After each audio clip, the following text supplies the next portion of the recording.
পুরী অত্যন্ত গুরুত্বপূর্ণ, কিন্তু বাংলার জগন্নাথ নিয়ে আমরা বড্ড কম কথা বলি। উড়িষ্যার মানুষ উড়িষ্যার জগন্নাথ নিয়ে প্রাণপাত করেছে।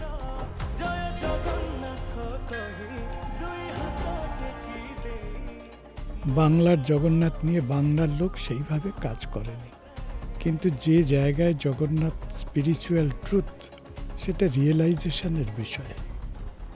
এত বছরের গবেষণায় ব্যাখ্যার অতীত। ঈশ্বর তত্ত্বকে কেউ ব্যাখ্যা করে ফেলেছে এরকমটা মনে হয় না। নীলমাধব, আজকে তো আমরা তার দেখা পাই না। সবর রাজা গোপনে পুজো করতেন।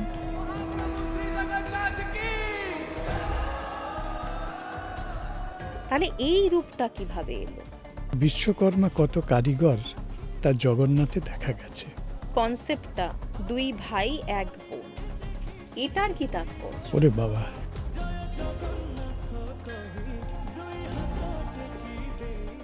জগন্নাথ দেব প্রতিদিন জগন্নাথ নন। পুরীর মন্দিরে অহিন্দুদের প্রবেশ নিষেধ, মানে এটা একটা খুব হট ইস্যু এবং খুব মুখরোচক আলোচনা কিছু কিছু মানুষের কাছে। তার প্রমাণ তো আপনি নিজেও। তাঁর আশীর্বাদ। আমাদের বাংলার শ্রী চৈতন্যদেব জগন্নাথ দেবকে চিনেছে চৈতন্য দেবের চোখে। এই যে রথযাত্রা,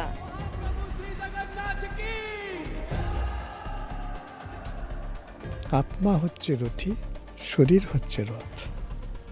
তাই কি তিনি প্রত্যেকবার রথ পরিবর্তন করেন?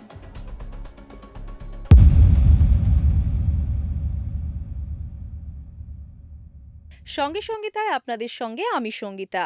আপনাদের প্রথমেই জানাই রথযাত্রার শুভেচ্ছা। এই পডকাস্টে আমাদের সঙ্গে রয়েছেন গবেষক এবং অধ্যাপক ডক্টর শেখ মকবুল ইসলাম। এই পডকাস্টে আমরা জগন্নাথ দেব এবং রথযাত্রা নিয়ে বিস্তারিতভাবে আলোচনা করেছি। অনেক নতুন তথ্য সামনে এলো, শুনে দেখতে পারেন।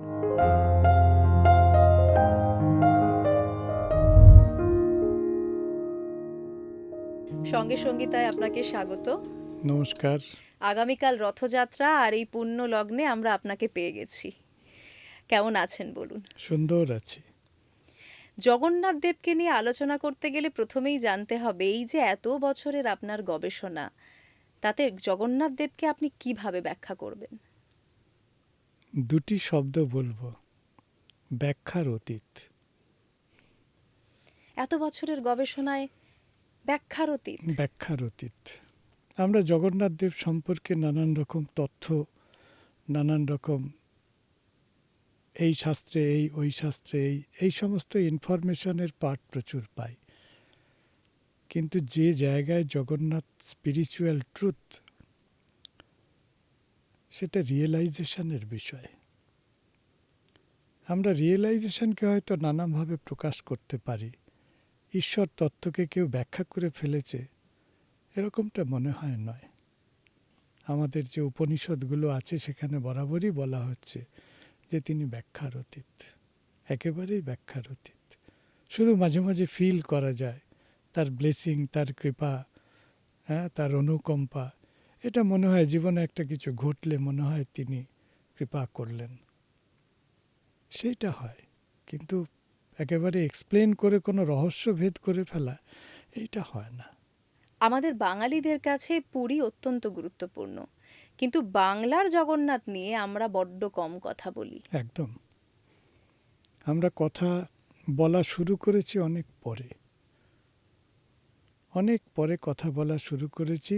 ইদানিংকালে, মানে গত 10-20 বছর ধরে আমরা এই কথা বলা দেখছি, এবং বাংলার জগন্নাথ নিয়ে কাজ করার জন্য আমাদের সেন্ট পলস ক্যাথিড্রাল মিশন কলেজে শ্রী জগন্নাথ রিসার্চ সেন্টার তৈরি হয় 2009 খ্রিস্টাব্দে। তার আগে বাংলার কেউ জগন্নাথ নিয়ে লেখেননি, বই করেননি, সেটা বলছে না। যেটা বলছি যে বাংলার যারা জগন্নাথ নিয়ে লিখেছেন তারা পশ্চিমবঙ্গের জগন্নাথ নিয়ে কম লিখেছেন। শঙ্কর্ষণ মাইতি, তিনি পুরী মাহেশ মহিষাদলের রথযাত্রা নিয়ে লিখলেন, খুব প্রবীণ মানুষ। তারপরে আমাদের এখনকারের যারা গবেষক আছেন তারা জগন্নাথ নিয়ে কাজ করছেন। যেহেতু আগামীকাল রথযাত্রা, তাই আমরা প্রথমে পুরীর জগন্নাথ নিয়ে একটু কথা বলবো, তারপর কিন্তু বাংলার জগন্নাথ এবং দেশের বাইরে আপনি জগন্নাথকে কিভাবে দেখেছেন সমস্ত বিষয়ে আমরা আলোচনা করব। অবশ্যই পুরীর জন্যই কিন্তু জগন্নাথকে মানুষ চিনেছে। পুরীর গুরুত্ব এবং পুরীর যে ঐতিহাসিকতা, পুরীর যে কি বলবো আধ্যাত্মিক সংস্কৃতির যে আভিজাত্য, ওর ধারে কাছে কেউ নেই। ফলে পুরীর গুরুত্ব অনস্বীকার্য। যেটা সাংস্কৃতিক দিক থেকে আমাদের বলার কথা, যে একমাত্র পুরীর জগন্নাথ মন্দিরই জগন্নাথের একমাত্র জায়গা নয়। ওড়িশাতেও ধরুন পুরীর অনেকগুলি মন্দির আছে, এমনকি পুরীতেও বিভিন্ন জায়গায় জগন্নাথের মন্দির আছে, সেগুলো আমরা জানি না। কটকে জগন্নাথের মন্দির আছে, সে খবর খুব কম লোকে জানি। আমরা ভুবনেশ্বরে লিঙ্গরাজ মন্দির দেখি, ভুবনেশ্বরে কোনো দিন জগন্নাথ মন্দির খোঁজ করে দেখিনি। বালেশ্বরে, চাঁদিপুরে, পঞ্চলিঙ্গেশ্বরে আমরা ঘোরাঘুরি করি, ট্যুরিস্ট হিসেবে যাই। বালেশ্বরে জগন্নাথ মন্দির আছে, আমরা খবর নিই না। এরকম আমাদের মনে কেমন জানি জগন্নাথ মন্দির বলতে পুরী অবশ্যই গুরুত্বপূর্ণ, কিন্তু কেবল পুরী একটা ফিক্সেশন হয়ে গেছে। হ্যাঁ, কোথাও একটা মনে গেঁথে গেছে। সম্বলপুরে জগন্নাথ মন্দির রয়েছে, সবথেকে গুরুত্বপূর্ণ জগন্নাথ মন্দির রয়েছে সাবর শ্রীক্ষেত্র কোরাপুটে। সাবর শ্রীক্ষেত্র সবার জন্য উন্মুক্ত। ফলে পুরীর গুরুত্বকে স্বীকার করে নিয়েও বলবো, যখন আমরা জগন্নাথ সংস্কৃতিকে বিচার করব, তখন কিন্তু অন্যান্য অনেক জগন্নাথ মন্দির দেখব, সেই সঙ্গে বাংলার জগন্নাথ মন্দিরকেও দেখব। সবাইকেই দেখতে হবে একসঙ্গে। সবাইকেই দেখতে হবে, কারণ বাংলার জগন্নাথ সংস্কৃতিটা আমার নিজের সংস্কৃতি। বাংলার যে মন্দির, বাংলার যে জগন্নাথ চর্চা, বাংলার যে জগন্নাথ সাহিত্য, সব মিলিয়ে বাঙালির নিজস্ব সংস্কৃতি।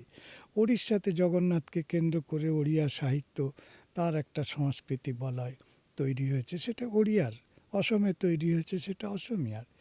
ফলে বাঙালি কালচারাল আইডেন্টিটির সূত্রে যখন আমরা জগন্নাথকে দেখব, তখন আমরা বাংলার জগন্নাথ মন্দির, জগন্নাথ সংস্কৃতি, জগন্নাথের সঙ্গে বাঙালির ইমোশন, ভাবনা চিন্তা, আত্মিক যোগ, আধ্যাত্মিক যোগ, যাই বলি না কেন, সেইটাকে লক্ষ্য করার কথা কালচারাল স্টাডিজের দিক থেকে। এবং এই যে ধরুন জগন্নাথ, আপনি বললেন সাবর শ্রীক্ষেত্রে আপনি গেছেন। সাবর শ্রীক্ষেত্র, আমরা কিন্তু শুনেছি যে সাবরদের দেবতা কিটুন থেকে জগন্নাথ এসেছেন, অনেকেই এটা বলেন।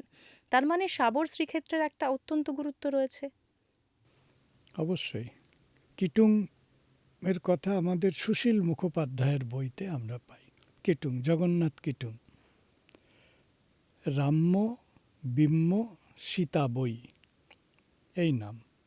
রাম্য বিম্ম সীতা বই, দুই ভাই এক ভগিনী। জগন্নাথ সংস্কৃতির শিকড় হচ্ছে শবরদের মধ্যে। রাজা বিশ্বাবসু, তিনি জগন্নাথকে পুজো করতেন ওই মালভূমি অধ্যুষিত অঞ্চলে, ওই পাহাড়ের গুহায় একা গোপনে পুজো করতেন। নীলমাধব রূপে তিনি ছিলেন। দুটো জিনিস একটু বলতে চাই। এই যে শবর, এই শবর সংস্কৃতি সম্ভবত পূর্ব ভারত এবং পশ্চিম ভারত, মানে ইস্ট কোস্ট, পুরী এবং কোস্টাল রিজিয়ন অ্যাডজয়নিং যে এলাকা। আচ্ছা, আপনারা দেখুন, শ্রীকৃষ্ণের পায়ে স্বর মেরেছিল যিনি, তিনিও এক শবর, পশ্চিম ভারতে। তারপরের ঘটনাটা আমরা যদি দেখি, যে শ্রীকৃষ্ণকে তার দেহ দাহ করা হলো, তার অপরা অংশ, দেহাংশ সমুদ্রে নিক্ষেপ করা হলো। তার মানে একটা শবর ক্ষেত্র থেকে, শবর ক্ষেত্র এই অর্থে যে শবররা যেখানে বসতি করে, হ্যাঁ, তখন তো ছিলেন, হ্যাঁ, তাই তো আমরা শবরের উল্লেখ হ্যাঁ, হ্যাঁ, পাচ্ছি। হ্যাঁ, সেখান থেকে ফেলা হলো, সমুদ্রে নিক্ষেপ করা হলো। সেইটা ভাসতে ভাসতে ভাসতে ভাসতে এসে আর একটা ইস্টার্ন কোস্টে পূর্বকূলে এমন এক জায়গায় এসে ঠেকল, যেটা আর একটা শবর সম্পৃক্ত এলাকা। তার মানে কি, দুই শবর সংস্কৃতির একটা যোগসূত্র আমাদের ইতিহাস স্মরণ করিয়ে দিচ্ছে এই দারু ভেসে আসা। যে পথে দারু ভেসে এলো পশ্চিম উপকূল, ওই কোঙ্কন মালাবার ওই উপকূল হয়ে আমাদের পুরীর দিকে। কন্যাকুমারী হয়ে, হ্যাঁ, চেন্নাই, বিশাখাপট্টনম, এই তো রুট। এই রুটটা কিন্তু ট্রেড রুট। এই পথেই জাহাজ চলাচল করত। আগে তো পুরীতে বন্দরও ছিল। বন্দর ছিল, কাছাকাছি বন্দর ছিল, এই পথেই জাহাজ চলাচল করত। তাহলে আমরা দেখছি যে জগন্নাথের যে শবর শব্দটা শুধু পুরীর শবর না, মানে পশ্চিম ভারতেরও একটা শবর সংস্কৃতির সঙ্গে আমাদের পূর্ব ভারতের যে শবর সংস্কৃতি, জগন্নাথ দেবের এই যে শবর সংস্কৃতি সম্পৃক্ততা, এটা কিন্তু ওই ক্লুটাও যেন আমাদের দেয়। এটা আমাদের প্রশ্ন, যে তাহলে কি দুই শবর সংস্কৃতিকে এক করেছে জগন্নাথের দারু ভেসে আসা? এটাই আমাদের। দারু ভেসে আসাটা কি একটু পরে? কেননা শবররা যখন দারু পুজো করতে ভেসে শুরু আসা, করেছিল সেটা কি একটু আগে না? দারু ভেসে আসার ঘটনা আগে পরে একটু মানে টাইমের ক্রোনোলজি করা মুশকিল। তবে ঋগ্বেদ তো প্রাচীন। বহু প্রাচীন। ঋগ্বেদে আছে দারু প্লবতে সিন্ধু, দারু প্লবতে সিন্ধু। হ্যাঁ, সমুদ্রে সিন্ধুতে দারু ভেসে আসে। প্লবতে মানে প্লবতা, ভাসে। ভাসমানতা, দারু ভেসে আসা। এটা যদি হয় তাহলে কিন্তু বহু বহু প্রাচীন। প্রাচীন, বহু প্রাচীন। কোনটা কতটা প্রাচীন সেটা মানে তার সময় নির্ণয় করাটা অনেক, কিন্তু ঋগ্বেদ যেহেতু প্রমাণ, সুতরাং আমরা প্রাচীনতা নিঃসন্দেহে ঋগ্বেদ পর্যন্ত নিয়ে যেতে পারি, এবং সংস্কৃতিটা যে তারও আগে থেকে ছিল সে বিষয়ে কোনো সন্দেহ নেই। এবং আমরা যে কিটুনকে দেখতে পাচ্ছি তিনিও বৃক্ষ দেবতা। বৃক্ষ দেবতা। জগন্নাথ সংস্কৃতির সঙ্গে ইনফ্যাক্ট বৃক্ষ এবং জল এই দুটো অঙ্গাঙ্গিভাবে জুড়ে আছে। সিন্ধুতে, সিন্ধু মানে জল, মহোদধি, ভেসে আসছে দারু, দারু মানে বৃক্ষ। আর এই বৃক্ষ এবং জলের সঙ্গে জগন্নাথের শুরুর থেকে সম্পর্ক। বৃক্ষটা হচ্ছে নিম বৃক্ষ, নিম্ব বৃক্ষ, অন্তত আমাদের রিজিয়ানে, আমাদের ইস্টার্ন রিজিয়ানে নিম বৃক্ষ। হ্যাঁ, আমরা নিম কাঠ বলি না। না, নিম বৃক্ষ বলি। জগন্নাথের ক্ষেত্রে কাঠ বলতে নেই, ট্যাবু, বলা উচিত না, যেহেতু দেব বিগ্রহ, যেহেতু বিষ্ণু তত্ত্ব, সুতরাং সেই জন্য দারু বলা হয়। দারু ব্রহ্ম, ব্রহ্ম দারু দুটো শব্দই স্কন্দ পুরাণে রয়েছে। এই যে নিম, এই নিম এসেছে তার এনভায়রনমেন্টাল ইকোলজি থেকে। আরেকটি বৃক্ষ পুরীতে খুব গুরুত্বপূর্ণ, সেটা হচ্ছে বট, অক্ষয় বট। স্কন্দ পুরাণ বলছে ন্যাগ্রোধ, ন্যাগ্রোধ। ন্যাগ্রোধ। এই যে বটবৃক্ষ আর এই যে নিম্ব বৃক্ষ আমাদের কাছে খুব গুরুত্বপূর্ণ।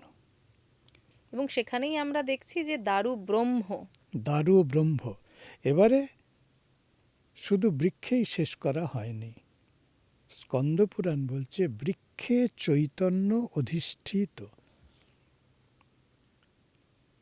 সেই চৈতন্য হচ্ছে গড কনসাসনেস। দারু তো বুঝলাম, কীরকম দারু না, তার স্পিরিচুয়াল পোটেনশিয়ালিটি হচ্ছে ব্রহ্মের প্রতীক। দারু ব্রহ্ম বা ব্রহ্মের প্রতীক। ফলে এই যে ব্রহ্ম শব্দটা, এটা স্পিরিচুয়াল ফিলোসফিক্যাল একটা ভ্যালু আমরা বৃক্ষের উপরে ইম্পোজ করেছি। বৃক্ষকে আমরা চেতন মনে করেছি, এবং সেই চেতনা হচ্ছে ব্রহ্মপুরুষ। একেবারেই। এবং শবরদের আমরা যেটা দেখলাম তারা পুজো করছেন, কিন্তু তখন মনে হয় শবর রাজারই শুধুমাত্র পুজোর অধিকার ছিল। এককভাবে যা আমরা বর্ণনা পাই, শবর রাজা গোপনে পুজো করতেন, এককভাবে পুজো করতেন। কি কারণে গোপনীয়? সেইটা তো আমরা মানে তার স্পষ্ট কিছু ব্যাখ্যা পাওয়া যায় না। লুকিয়ে পুজো করতেন, গোপনে পুজো করতেন। সম্ভবত নীল ও মাধবের যে পূজা হতো সেটা প্রস্তর স্ফটিক বিগ্রহ হওয়ার খুব সম্ভাবনা। স্ফটিকের কোনো মূর্তি হওয়ার সম্ভাবনা, যেহেতু এই নীলেন্দ্র মণির মূর্তেস্তু, এই শব্দটা নীলেন্দ্রমণি মূর্তি, মূর্তেস্তু, মনে হয় একটা বিগ্রহ কিছু ছিল। কিন্তু সেই বিগ্রহটা কেমন ছিল সেইটা আমরা কেউ জানি না। সেটা যে কোথাও রক্ষিত আছে সেটা জানি না।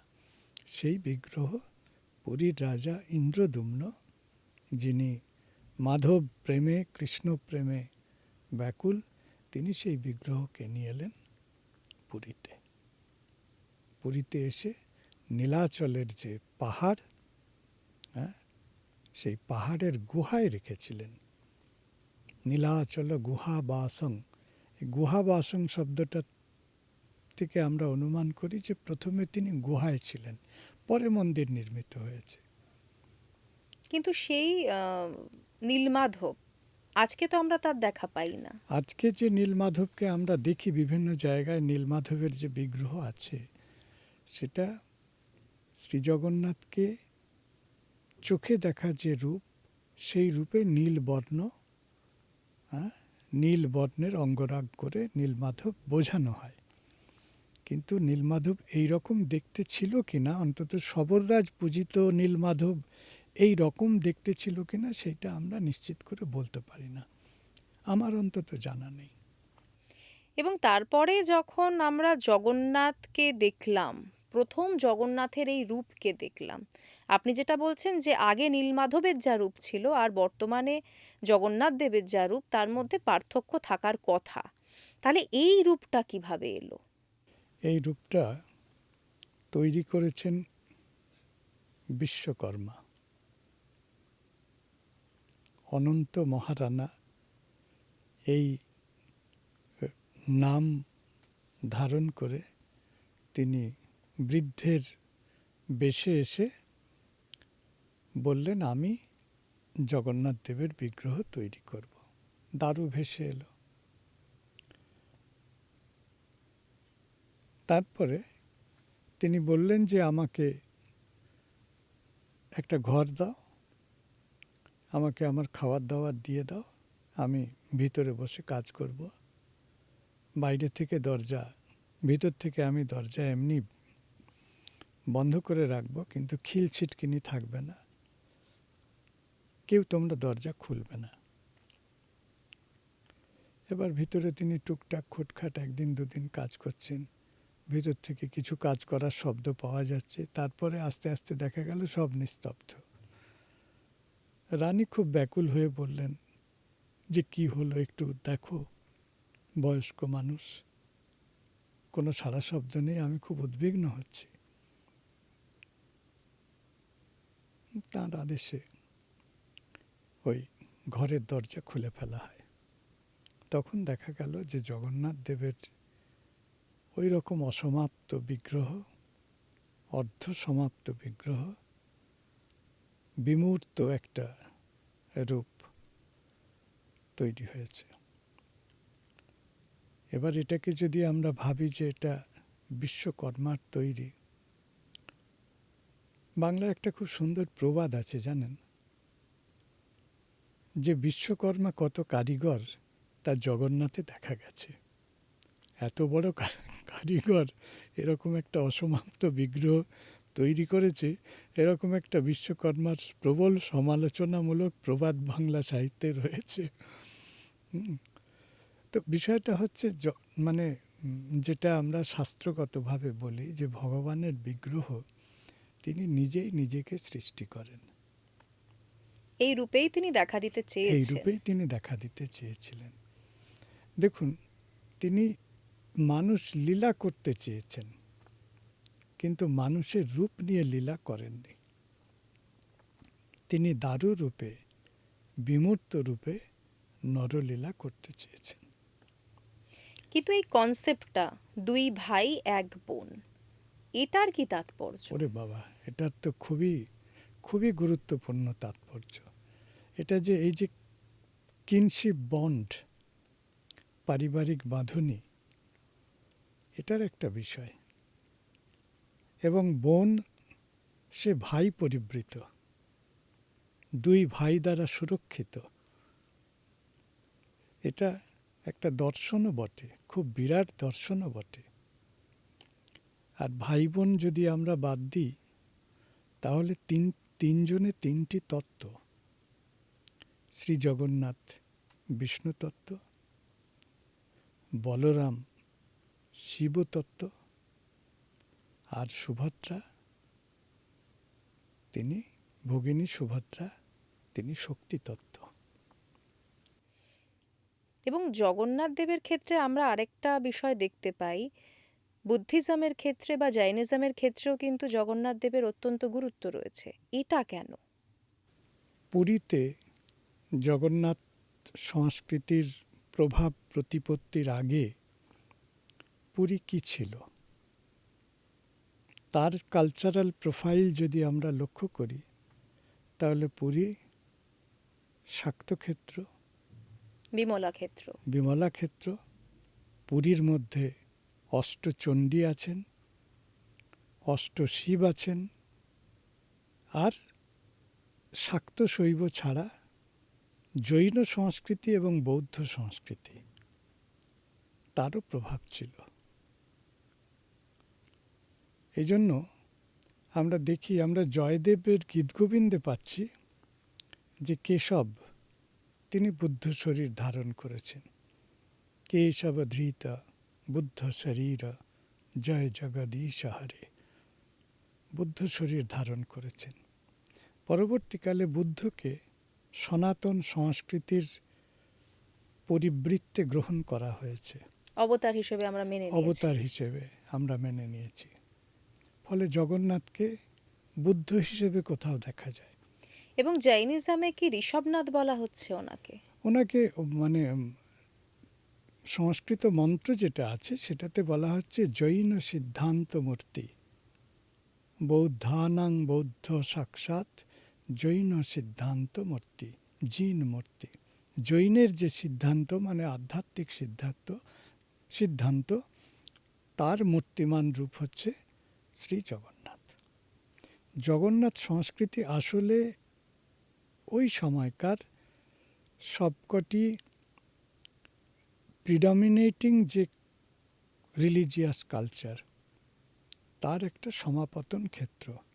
এটা হওয়ার একটা প্রধান কারণ হচ্ছে, যেহেতু মন্দিরটা রয়্যাল টেম্পল, রাজাকে তো সকলকে নিয়ে চলতে হবে।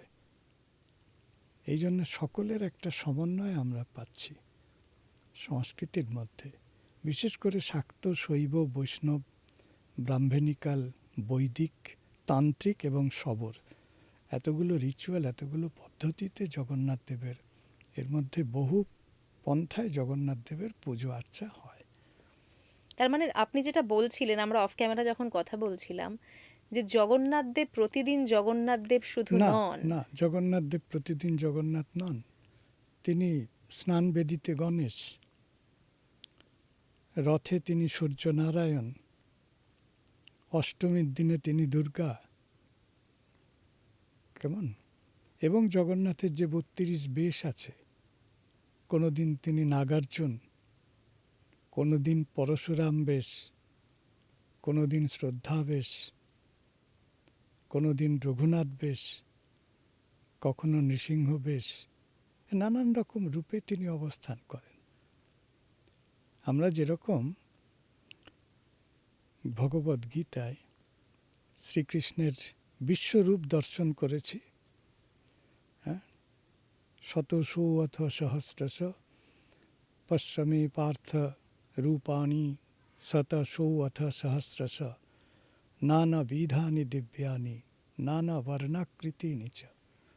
এই পার্থ, তুমি দেখো আমার শত শত রূপ, নানা বর্ণ।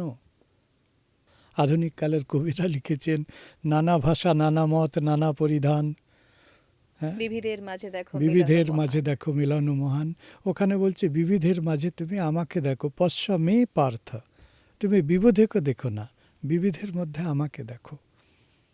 তো জগন্নাথেরও কিন্তু বিশ্বরূপ আছে।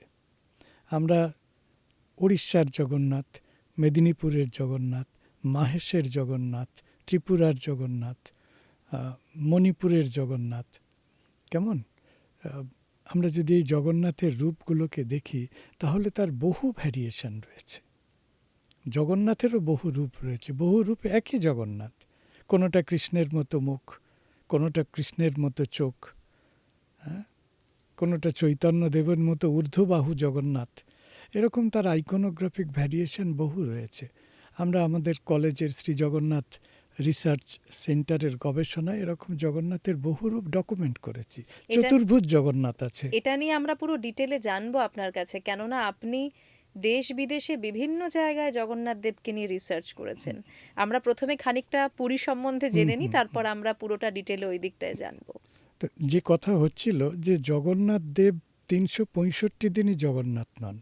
আবার যেখানে বিমলা দেবী থাকেন, শক্তিতত্ত্ব থাকেন, জগন্নাথ সেখানে ভৈরব।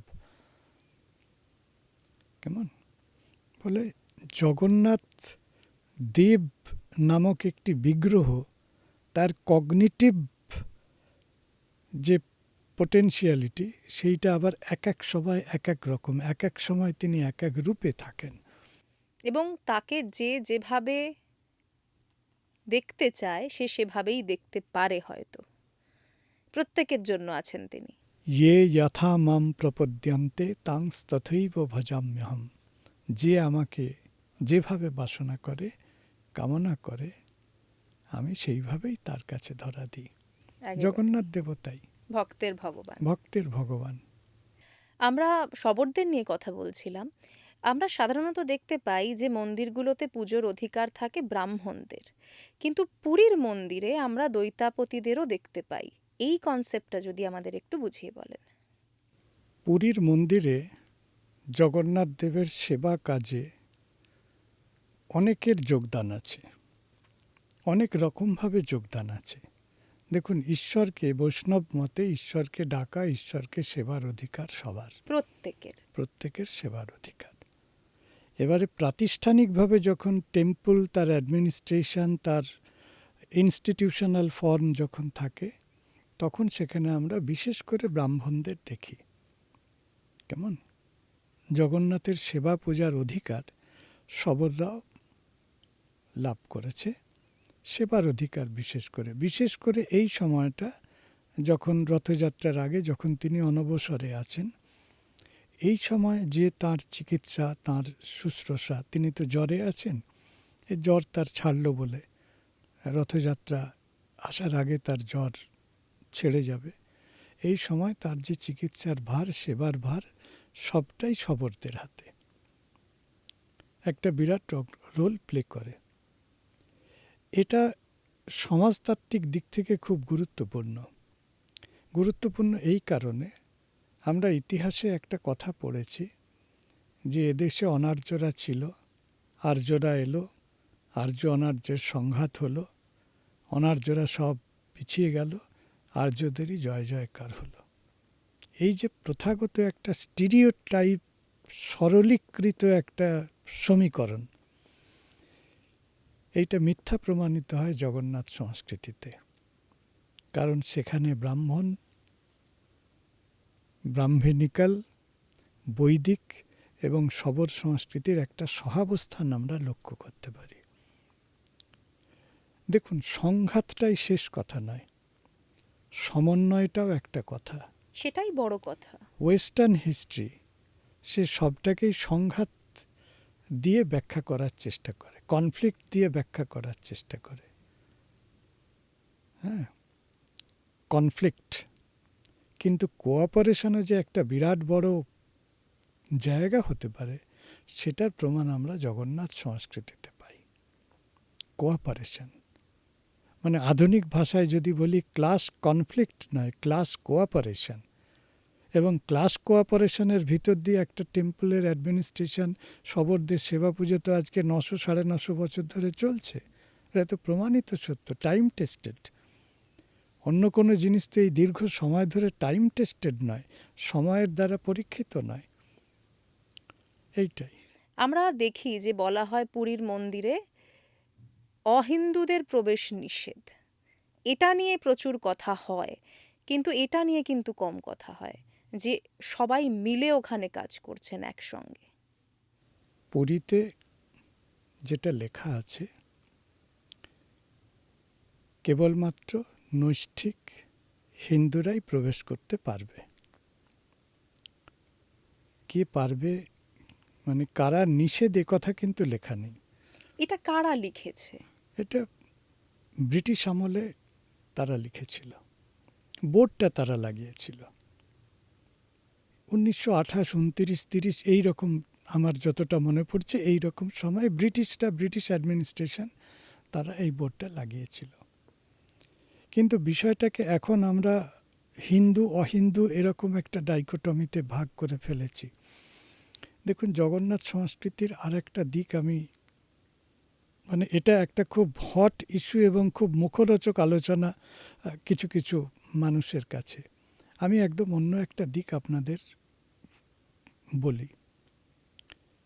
গোটা জগন্নাথ মন্দির থেকে শুরু করে গুন্ডিচা মন্দির পর্যন্ত দুই পাশে আপনি চট করে কারো সমাধি পাবেন না। একজনের সমাধি আছে, তার নাম শালবেগ। তিনি কিন্তু অহিন্দু সম্ভূত জগন্নাথ ভক্ত। এবং তার সমাধির সামনে রথ থামে। তার সমাধির সামনে রথ থামে, এত বড় অনার তিনি পেয়েছিলেন। বিষয়টা কিন্তু হিন্দু অহিন্দুতে দাঁড়িয়ে নেই। আর একটা জিনিস আমরা মনে দুঃখ না রেখে খুব গৌরবের সঙ্গে বলতে পারি, জগন্নাথের কাছে কারো হিন্দু মুসলমান নেই।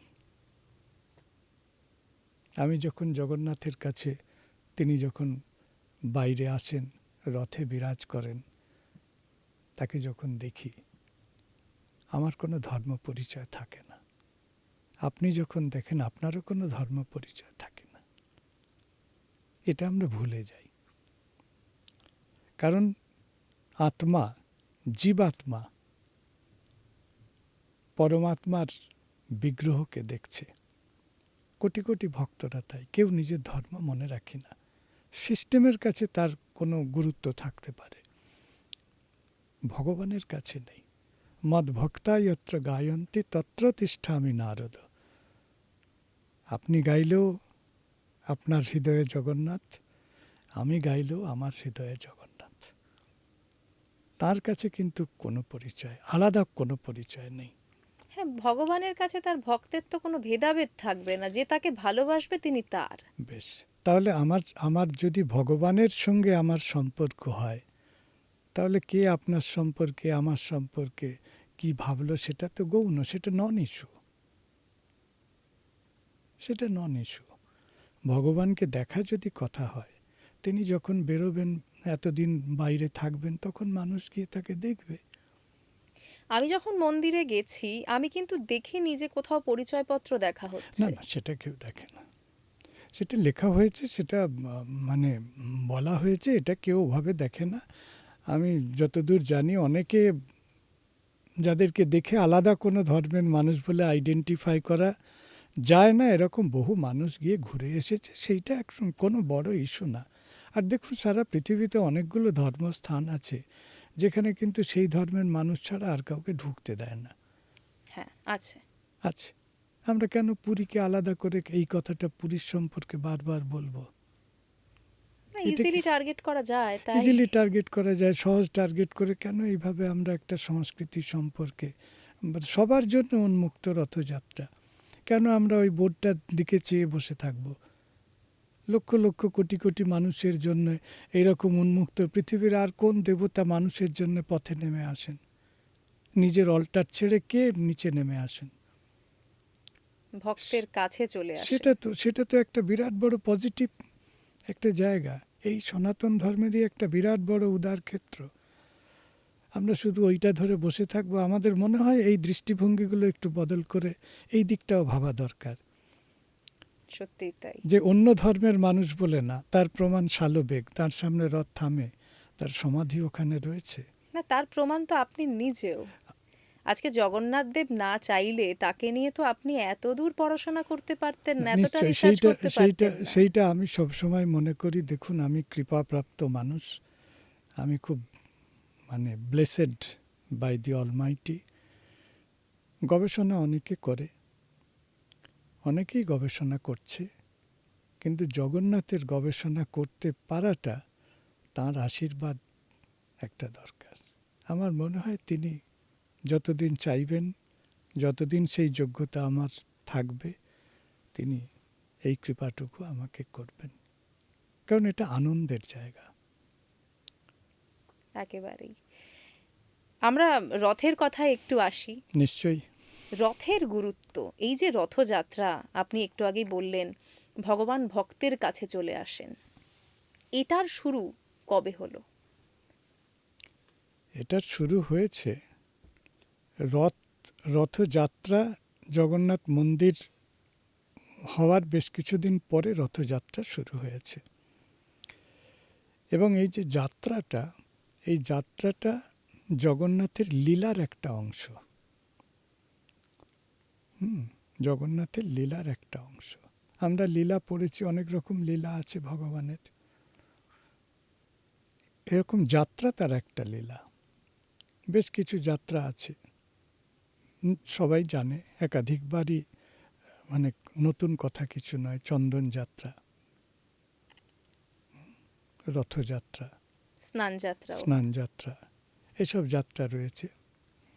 এই যে স্নানযাত্রা থেকে শুরু করে রথযাত্রা এবং প্রত্যাবর্তন যাত্রা, যেটাকে আমরা উল্টো রথ বলি, গুন্ডিচা মন্দির থেকে ফেরাটা প্রত্যাবর্তন। রথযাত্রাকে বলে ঘোষ যাত্রা, নন্দী ঘোষের যাত্রা ওড়িয়াতে, আর ফেরাটাকে বলে বাহুড়া। ওড়িয়াতে দুটো আলাদা শব্দ আছে। আমরা সোজা রথ উল্টো রথ বলি। উল্টো রথ শব্দটা কেমন ভিজুয়ালি একটা কনফিউশন তৈরি করে, রথটা কি উল্টে ফিরে আসে, তা না, রিটার্ন জার্নি, প্রত্যাবর্তন যাত্রা। এই এসে জগন্নাথের যাত্রা স্নান থেকে প্রত্যাবর্তন যাত্রা পর্যন্ত একটা শেষ হয়। এই সময়টা তিনি নিজের জন্মভূমিতে ফিরে যান, জন্ম উৎসে ফিরে যান এবং ভক্তদের সাক্ষাৎ করেন, ভক্তদের দর্শন দেন। নীলাচল সম্পর্কে বলতে গেলে পুরী কেন গুরুত্বপূর্ণ? জগন্নাথ মন্দির আছে বলে পুরী গুরুত্বপূর্ণ, এটা একটা লজিক।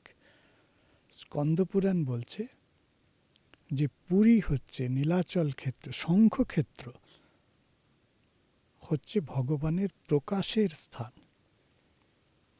তিনি নিজেকে প্রকাশ করেছেন, লীলা প্রকাশ করেছেন। গীতায় বলছেন, আমি নিজেকে যোগমায়া সমাবৃত করে রাখি, আমি সব জায়গায় নিজেকে প্রকাশ করি না, প্রকাশিত হই না। না অহং প্রকাশ সর্বস্ব যোগমায়া সমাবৃতা, আমি নিজেকে যোগমায়া সমাবৃত করে রাখি। পুরীতে তিনি নিজেকে প্রকাশ করেছেন, এই জন্য পুরী পবিত্র। এবং এই যে রথযাত্রায় আমরা দেখি প্রত্যেকবার নতুন করে রথ তৈরি হয়, নতুন করে রথ তৈরি হয়। একবার তিনি যে রথে চড়বেন সে রথে আর চড়বেন না। একদম একদম। এই যে মহারাজকীয়তা, এই যে মহারাজকীয় অভিরুচি, তিনি সবার উপরে সর্বোচ্চ তত্ত্ব। হ্যাঁ, একবার একটি রথ। জগন্নাথের রন্ধন হবে মাটির হাঁড়িতে, একটা হাঁড়িতে তিনি একবারই আহার গ্রহণ করবেন। এই যে মহারাজকীয়তা জগন্নাথের, এইটা কারণ তিনি রাজার রাজা। বাইবেলে একটা বলা হয় না যে কিং অফ কিং, তিনি হচ্ছেন রাজাধিরাজ। রাজা তার অধীন, রাজা তার সেবক। রাস্তায় ঝাড়ু দিয়ে পরিষ্কার করে রাজা রাস্তা ঝাঁট দেবে, রাজা সেবক। এই যে church versus temple, church versus monarchy, royal court, কে কাকে ডমিনেট করবে, কে কার অধীন। পুরীতে কিন্তু রাজা জগন্নাথের দাস, জগন্নাথের সেবক, জগন্নাথের ভক্ত। অন্যান্য জায়গায় রাজার অধীনে পুরোহিত, রাজার অধীনে মন্দির, এখানে কিন্তু ভগবানের অধীনে রাজা। এই যে হায়ারার্কির যে একটা স্ট্রাকচারাল চেঞ্জ, এটা একটা বিরাট দিক। দাস্যভাবে রাজ্য শাসন, দাস্যভাবে রাজকার্য পরিচালনা করা, এটা কিন্তু প্রশাসন দর্শনের একটা বড় দিক। আমি যদি ভাবি আমি রাজা, রাজার অহংকার রাজার মহিমাকে নাশ করে। চৈতন্যদেব প্রথমে তো রাজার সঙ্গে দেখা করতে চাননি, বলল বিষয়ীর সঙ্গে আমি দেখা করি না। রায় রামানন্দ অন্যান্য যারা ছিল তারা তাকে বুঝিয়ে সুঝিয়ে বললেন যে তুমি একটা কাজ করো, তাকে কিছু গোপন গুহ্য সিক্রেট বলে দিলেন। তিনি ব্রহ্মচারীর বেশে, যোগীর বেশে তিনি গিয়ে গোপী গীতা পাঠ করলেন। গোপী গীতা পাঠ করার পরে চৈতন্যদেবের কৃপা পেলেন। রাজকীয় অহংকার, সে রাজারই হোক আর সাধারণ মানুষেরই হোক, আমি রাজা, আমি এই, আমি ওই, আমি তাই, এইটা ভক্তিতত্ত্বের ঘোরতর অন্তরায়। এবং শ্রী চৈতন্য দেবের কাছে যাওয়ার পর তিনি তো একেবারে বদলে গেছিলেন। একদম একদম, তার যে মানে কি বলবো, স্পিরিচুয়াল আপলিফটমেন্ট, এটা হয়েছিল রাজার ক্ষেত্রে। রথ নিয়ে আর একটা কথা একটু বলার আছে, যে রথ কোনটা? আত্মা হচ্ছে রথী, শরীর হচ্ছে রথ। আত্মানাম রথীনাম বিদ্ধি, শরীরম রথমেবতু। তাই কি তিনি প্রত্যেকবার রথ পরিবর্তন করেন? হতে পারে।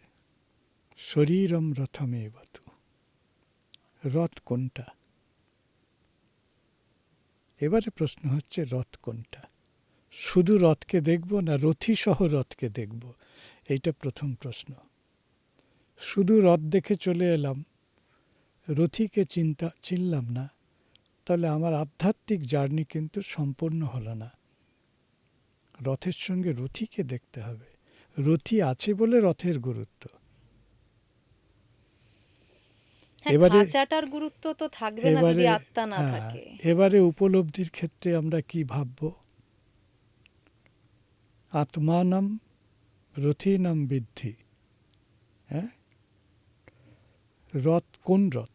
এটাও তো রথ,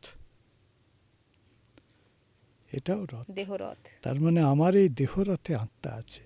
ওই রথ এবং রথী যদি আমার দেহরথে আমার আত্মার ব্যাপারে আমাকে অ্যাওয়ার না করে, তাহলে আমার যথযাত্রা দেখা, চোখে দেখা একটা ইভেন্ট মাত্র। আমার স্পিরিচুয়াল জার্নিতে তার খুব একটা প্রভাব হয়তো নেই। আমার এই শরীরটাই রথ, এই শরীরের মধ্যেই রথী আছে। যেহেতু রথী আছে, এই শরীরটাকে ওই ভেবে আমাকে শরীরে যত্ন নিতে হবে। এই লজিকে আপনি, যেহেতু রথী আছে শরীরে, রথীর অপছন্দের কিছু আপনি করতে পারবেন না, কিছু বলতে পারবেন না, কিছু খেতে পারবেন না, উচিত নয়। ওই জায়গা থেকে কিন্তু সাত্ত্বিক আহার, সাত্ত্বিক কথাবার্তা, সাত্ত্বিক জীবন ইত্যাদি নানান রকম। হ্যাঁ, বিষ্ণু তত্ত্বে যারা বিশ্বাসী তারা তো এটাই মেনে চলে। একদম সেইটাই মেনে চলা উচিত। আপনি বিষ্ণু তত্ত্বের বাইরে আপনার ফ্রিডম এনজয় করতে পারেন, সেটা জায়গা। কিন্তু আমি একই সঙ্গে বিষ্ণু তত্ত্বেও আছি, আবার বিষ্ণু তত্ত্বের সঙ্গে যায় না এমন বিষয়ও আছে। এই দুটো একসঙ্গে হয় না। এইটা সেই কারণেই আপনিও নিরামিষাশী? না, আমি তো বাই চয়েস, আমার বিষয়টা তা নয়।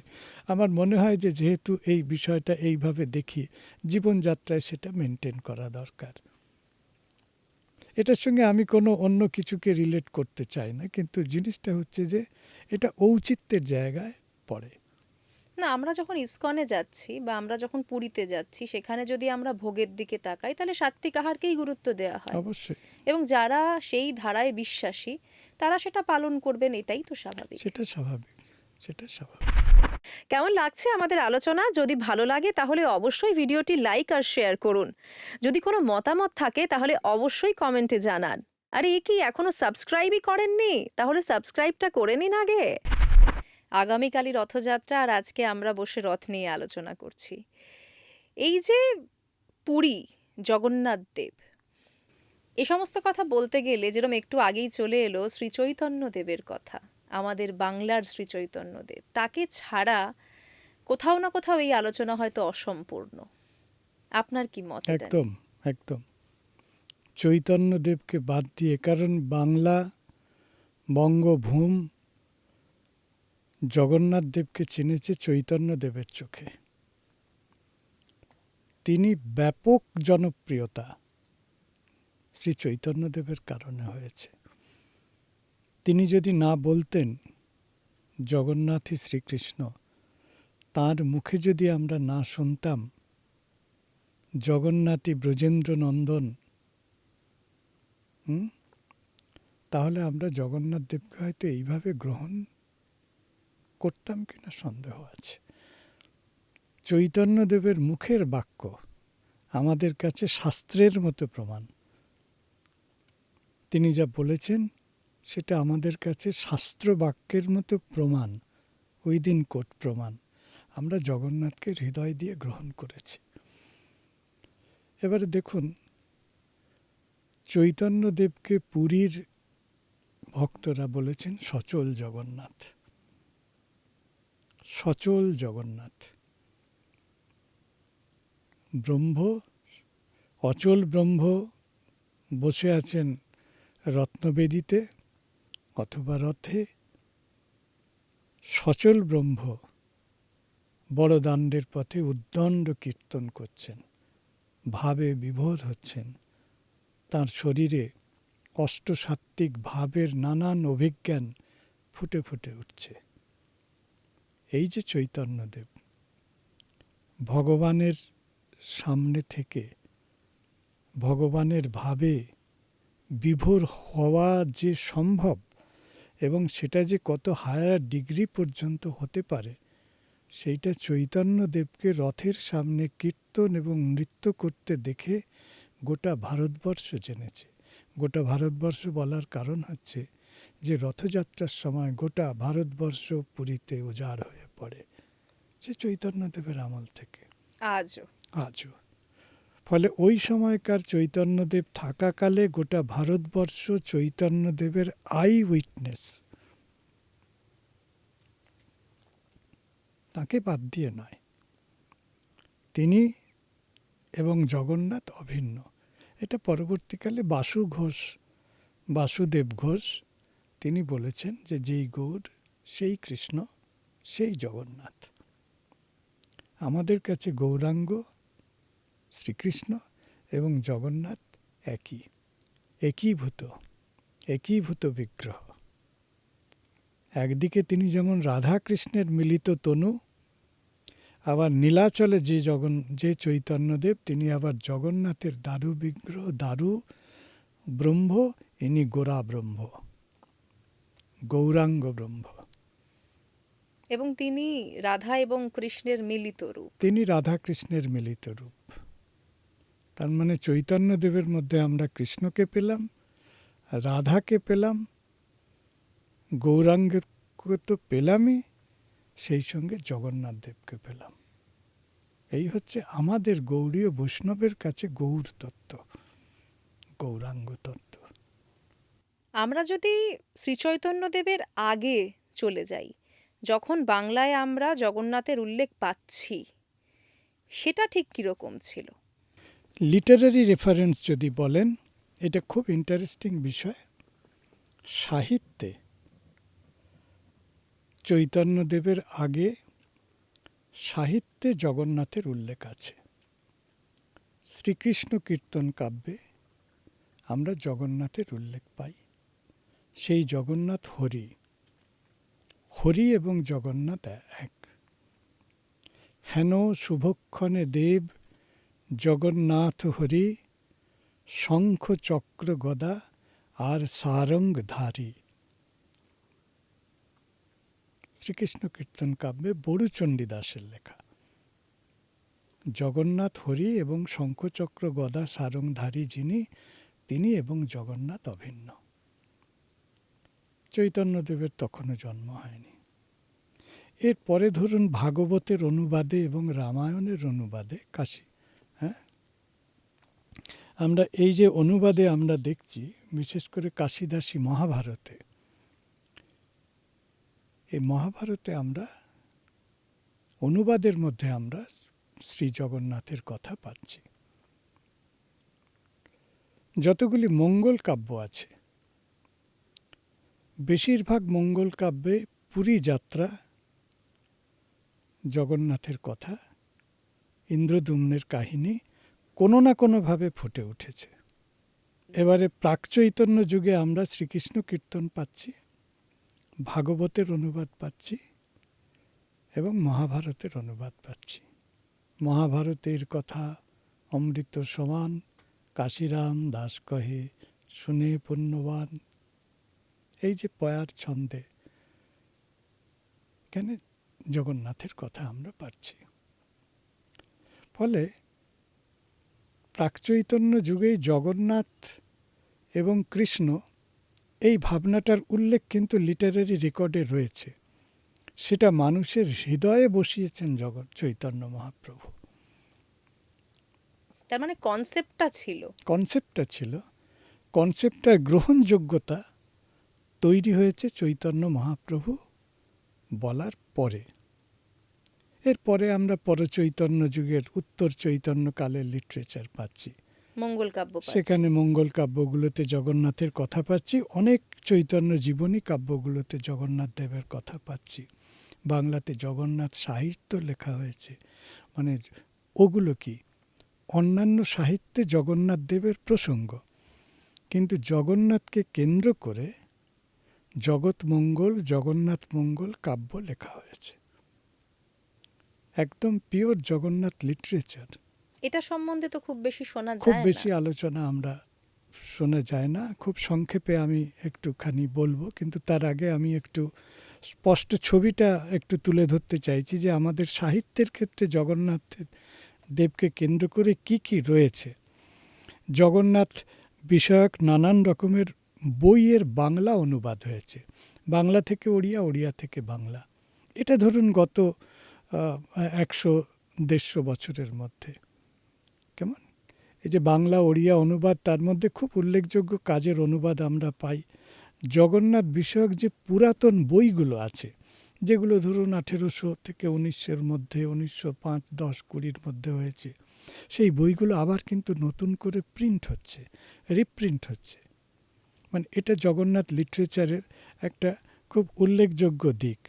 এবং ঠিক আপনি আছে? রিসার্চ করতে গিয়ে এগুলো সবই পাচ্ছেন। এগুলো সবই পেয়েছি। জগন্নাথ রথ বিষয়ক প্রচুর প্রবন্ধ, প্রচুর আর্টিকেল। শুধু একটা পত্রিকার কথা যদি বলি, উদ্বোধন, প্রতি রথযাত্রায় তারা রথ জগন্নাথ বিষয়ক একটা আর্টিকেল রাখেন এবং এটা ধারাবাহিকভাবে চলে আসছে।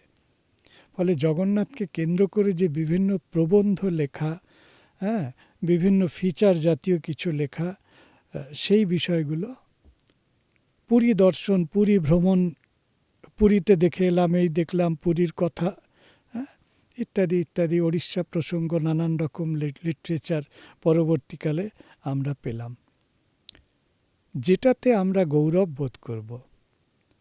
এই অতীতের যে লেখাগুলো, তার মধ্যে বেশিরভাগই পুরীকে কেন্দ্র করে। বাংলার জগন্নাথ নিয়ে বাংলার মানুষের হাত থেকে লেখা বেরোতে রইল। সবাই পুরীর কথা বলেছেন, মঙ্গল কাব্যে পুরীর কথা, পুরীর জগন্নাথ। কিন্তু বাংলার হাতে, বাঙালির হাতে বাংলার জগন্নাথের কথা লেখা যেদিন শুরু হলো, সেদিন বাংলার জগন্নাথের কথা বলার পরিসর উন্মুক্ত হলো।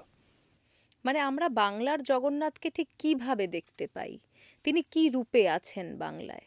বাংলার জগন্নাথকে, বাংলার জগন্নাথ তো আমরা গৌড়ীয় বৈষ্ণবের দৃষ্টিতে এক জগন্নাথকে জগন্নাথ রূপে জানি। গৌড়ীয় বৈষ্ণবরা জগন্নাথকে চৈতন্যদেব জগন্নাথের এই একীভূত করে জানি। কিন্তু আমি বলছি যে বাংলার যে জগন্নাথ সংস্কৃতি, ধরুন মাহেশ, ধরুন গুপ্তিপাড়া,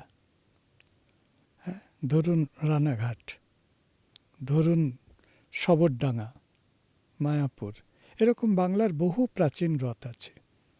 এগুলো সম্পর্কে যদি বা আমরা কেউ টুকটাক জানি, বাংলার পারিবারিক রথগুলো যাদের ঐতিহ্য 500 বছর, 550 বছর, 400 বছর, 300 বছর, এরকম বহু রথ, বহু বাড়ির পারিবারিক রথ খুঁজলে, শুধু কলকাতাকে যদি ধরি, তাহলে আপনি বউবাজার অঞ্চল এবং আমাদের বাগবাজার অঞ্চল যদি দেখেন, বহু পুরনো জগন্নাথের বনেদি বাড়ির জগন্নাথের বিগ্রহ আছে।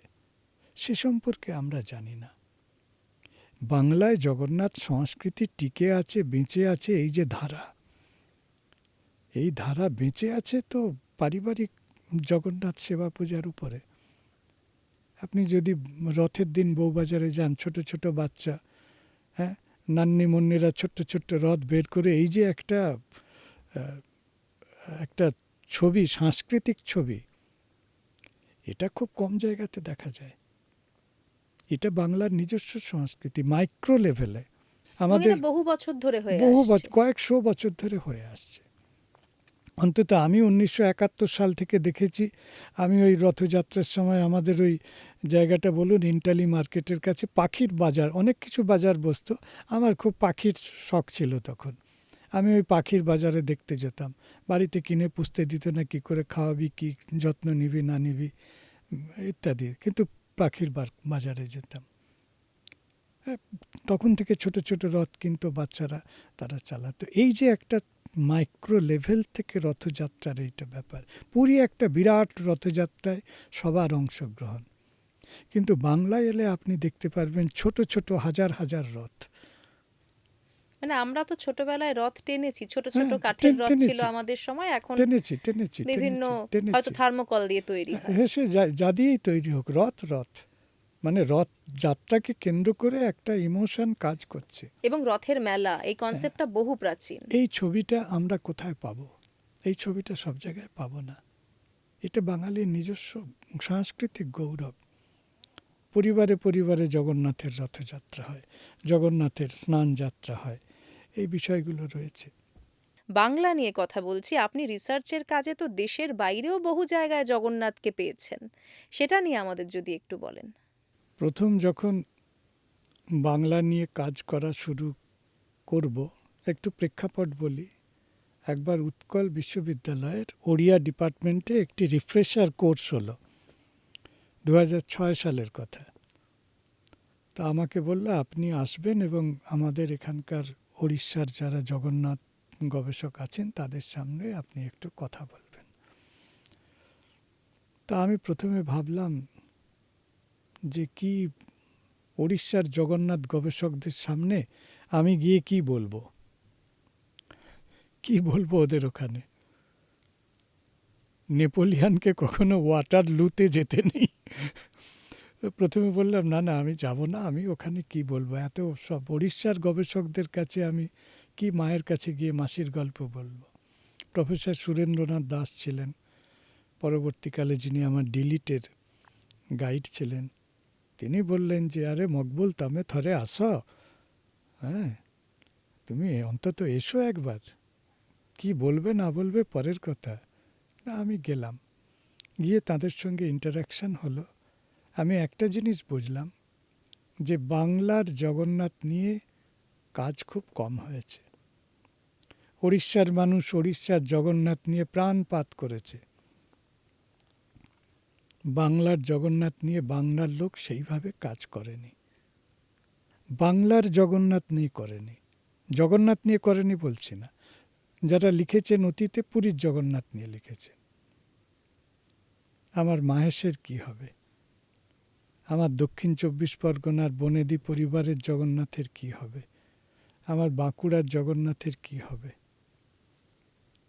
সিউড়ির জগন্নাথের কি হবে, মেদিনীপুরের জগন্নাথের কি হবে, হাওড়ার জগন্নাথের কি হবে, গঙ্গা নদীর দুই কূলে সারিবদ্ধভাবে জগন্নাথের বহু থলি রয়েছে, তার কি হবে? এ কথা তো লেখা হয়নি। এইটা ফিল করার পরে আমি ইউনিভার্সিটি গ্রান্টস কমিশনকে একটা প্রজেক্ট প্রপোজাল পাঠাই। তো প্রপোজাল পাঠাতে গিয়ে তখন দেখলাম যে প্রথমে আমার ভাবনা ছিল Shri Jagannath consciousness in West Bengal.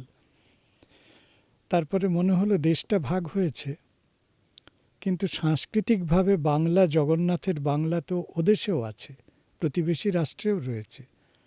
সুতরাং বাংলার সংস্কৃতিকে যদি দেখতে হয়, তাহলে প্রতিবেশী রাষ্ট্রের সনাতনীরা জগন্নাথ সংস্কৃতিকে কিভাবে দেখছেন সেটা বাদ গেলে একটা কালচারাল গ্যাপ থেকে যাবে।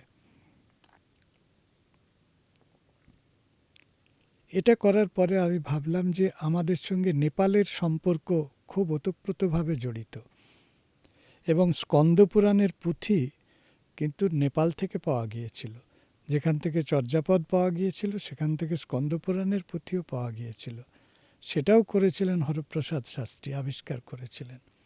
ফলে জগন্নাথের সঙ্গে নেপালকে বাদ দিলে ঐতিহাসিকভাবে একটা বড় গ্যাপ থাকে। তখন নেপাল, বাংলাদেশ, ওয়েস্ট বেঙ্গল তিনটেই সার্ভে করি, তিনটে জায়গায় দেখেছি। প্রথম প্রকল্প যাওয়ার পরে দ্বিতীয় প্রকল্পের কাজ যখন শুরু করলাম, তখন ভাবলাম আমার পশ্চিমবঙ্গ হলো, কিন্তু বাংলার সঙ্গে অসমের এত ঘনিষ্ঠ সম্পর্ক,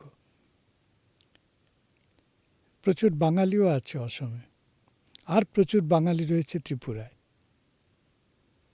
তাহলে নর্থ ইস্টে আসাম, ত্রিপুরা, মণিপুরকে বাদ দিতে পারলাম না এই কারণে, মানে বাদ দেওয়ার ইচ্ছাও ছিল না, কারণ মণিপুর হচ্ছে মৈতৈ যারা বৈষ্ণব, তাদের গুরুবর্গ কিন্তু নবদ্বীপের, একদম গোসাই। ফলে গৌড়ীয় বৈষ্ণব ধর্মের জয়যাত্রা যদি দেখতে হয়, মণিপুরকে বাদ দিলে হবে না। তারা আজও খুব সুন্দরভাবে ধরে রেখেছেন সবকিছু। মণিপুরে যাওয়ার পরে তারপরে ভাবলাম যে আরেকটা স্টেট যেখানে ইনার লাইন পারমিট লাগে না, সেটা হচ্ছে মেঘালয়। পাশেই শিলং, গৌহাটির পাশে, গিয়ে সার্ভে করে আসা যাবে। দুটো স্টেটে আমি যাইনি স্ট্র্যাটেজিক কারণে, সেটা হচ্ছে অরুণাচল এবং নাগাল্যান্ড। তার কারণ ওখানে যেতে ইনার লাইন পারমিট লাগতো, ওটা আমার ছিল না। মিজোরামেও যাওয়া হয়নি, কারণ মিজোরামে জগন্নাথের কিছু তখন পাইনি। যখন মণিপুরে কাজ করছি, মণিপুরের ওখান থেকে মোরে বলে একটা জায়গা রয়েছে, বর্ডার, মোরে, বার্মা বর্ডার। ইস্কনের মন্দির তখন আমাকে সাহায্য করেছিল আমাদের ইম্ফল। হ্যাঁ, খুব বড় সুন্দর ইসকনের মন্দির রয়েছে ওখানে, রাস্তার একদম পাশে। ওখানে গিয়ে বললাম যে আমি একটু বর্ডার পর্যন্ত যেতে চাই। তারপরে হঠাৎ ফোন করলে যে ওখানকার ভক্ত, নেপালি ভক্তরা এসেছে, আপনি যেতে পারেন ওদের সঙ্গে। তো ওখানে গেলাম, খুব উৎসাহ নিয়ে গেলাম। তখন মিলিটারি, ওই রোহিঙ্গা সমস্যা তখন চলছে, মিলিটারি কড়াকড়ি প্রচুর, পাহারা প্রচুর। তারপরে ওখানে গিয়ে দেখলাম জগন্নাথ বিগ্রহ ওখানে নেই। খুব ডিসঅ্যাপয়েন্টেড হলাম। জগন্নাথ দেব কোথায় গেছেন? মানে ওখানে মন্দির রয়েছে কিন্তু মন্দির বিগ্রহ নেই। রয়েছে, বিগ্রহ নেই। জগন্নাথ দেব কোথায় গেছেন? বলল জগন্নাথ দেব প্রথমবারের জন্য বর্ডার পেরিয়ে পাশে তামু জগন্নাথ মন্দিরে, তামু ইস্কন মন্দিরে মাসির বাড়ি গেছেন, গুন্ডিচা। তার মানে আপনি রথযাত্রার সময়ই গেছিলেন ওখানে? রথযাত্রার সময়েই গিয়েছিলাম। এবার আমি ভাবলাম যে গুন্ডিচা, ওখানে জগন্নাথ দেব, কি করে যাওয়া যায়? তার মানে দুটো দেশে ভাগ হয়ে গেল। দুটো দেশে ভাগ হয়ে গেল, সে বর্ণনাটা। এবং ওরা বলল যে এই প্রথম আন্তর্জাতিক রথযাত্রা, জগন্নাথ বর্ডার ক্রস করে প্রতিবেশী রাষ্ট্রে গেলেন। একটা ব্রিজ আছে, তার অর্ধেকটা পর্যন্ত ভারতবর্ষের ভক্তরা, ওই পাশ থেকে মিয়ানমারের ভক্তরা এসে নিয়ে গেল। আসলে ওরা প্রত্যেকে নেপালি। এবার বর্ডার ভাগ হতে একই পরিবারের কিছু লোক এপাশে ওপাশে হয়েছে, ওদের একটা যাতায়াতের পারমিশন আছে। আমার যাওয়ার খুব ইচ্ছা, কিন্তু যাব কিভাবে? আমাকে ওই নেপালি দাজু বললেন যে আমি আপনাকে স্কুটিতে করে ভিতর থেকে নিয়ে যাব।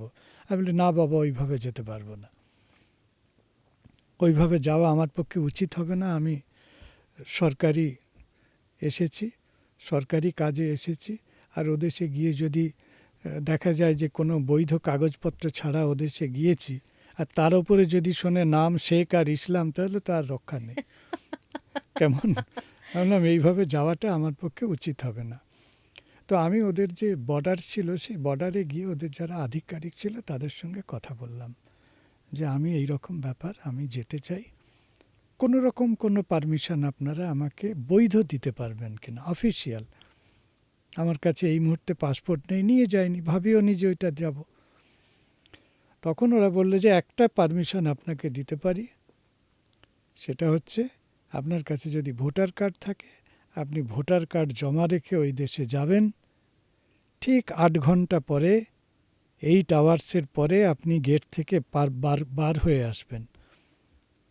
যদি এই সময়ের মধ্যে আপনি ফিরে না আসেন, ওই দেশে যদি ধরা পড়েন, তাহলে রাষ্ট্রদ্রোহিতার কারণে আপনাকে হাজতে যেতে হবে।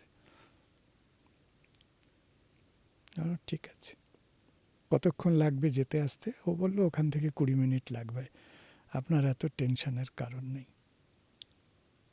ব্রহ্মদেশে গিয়ে হাজির হলাম, ভোটার কার্ড জমা রেখে একটা কাগজ দিল।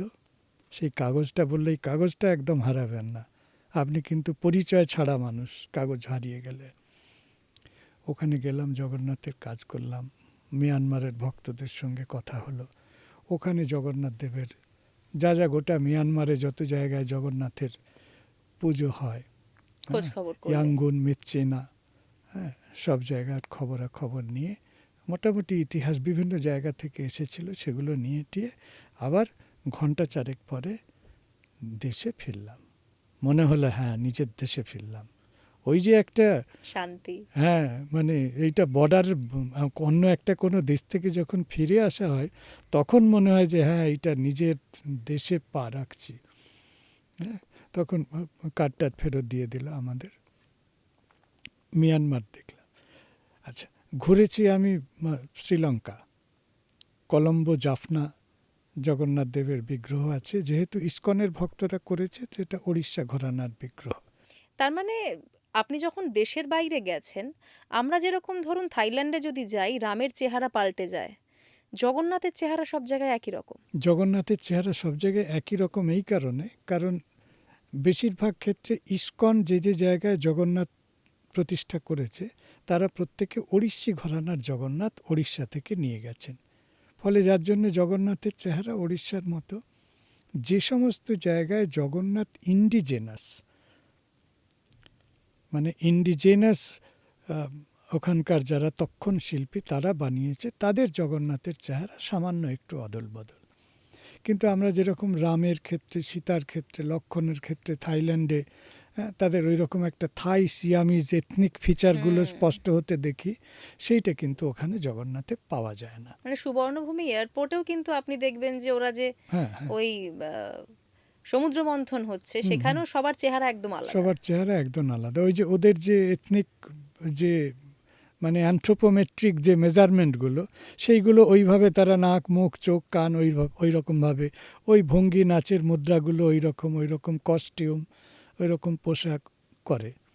কিন্তু যেহেতু বেশিরভাগ ক্ষেত্রেই বিদেশে, অন্যান্য দেশে ইসকনের সূত্রে জগন্নাথ গিয়েছে বলে, বা জগন্নাথ ভক্ত যারা ওড়িয়া তারা প্রতিষ্ঠা করেছে বলে, প্রত্যেকে ওড়িশি ঘরানার জগন্নাথই প্রতিষ্ঠা করেছে। এই জন্যে জগন্নাথ দেখতে একরকম।